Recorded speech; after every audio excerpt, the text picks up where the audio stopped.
Reuse কন্টেন্টটা কী, বা অন্যের ভিডিও নিয়ে যদি তুমি রিউজ কন্টেন্ট আসে বা যদি রিয়াকশান ভিডিও বানাও তাহলে রিউজ কন্টেন্ট আসতে পারে। তো এর জন্য কি করতে হবে তোমাদেরকে? তো হ্যালো গাইস, সব কেমন আছো? আশা করি ভালো আছো। আর যদি চ্যানেলে নতুন হয়ে থাকো তো চ্যানেলটি সাবস্ক্রাইব, লাইক, কমেন্ট করে পাশে থাকবে।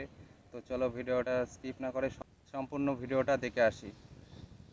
যারা শর্ট ভিডিও নিয়ে কাজ করছো বা রিয়াকশান ভিডিও বানাও বা অন্যের ভিডিও নিয়ে তোমার ইউটিউব চ্যানেলে কাজ করো, তো যারা রিয়াকশান ভিডিও বানায় তাদের নিয়ে কিছু কথা বলছি। তো রিয়াকশান ভিডিও এমন হওয়া উচিত যে তুমি যে ভিডিওটা অন্যের ভিডিও নিচ্ছ সেই ভিডিওর নিচে তোমার নিজের রিয়াকশান জানাতে হবে, বা ভিডিওতে কি হচ্ছে সেটা রিয়াকশান দিতে হবে, নিজের ভয়েস কভার করতে হবে, ভিডিওতে কি দেখাচ্ছে সেগুলো তোমাকে নিজেকে বলতে হবে।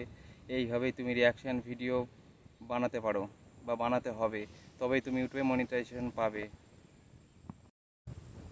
বা অন্যের ভিডিও তুমি যখন নাও সেটাকে ফুল ডিসপ্লে করে নিজের রিয়াকশানটা যে কোনো এক কোনায় লাগিয়ে দাও, এটা করা কিন্তু চলবে না।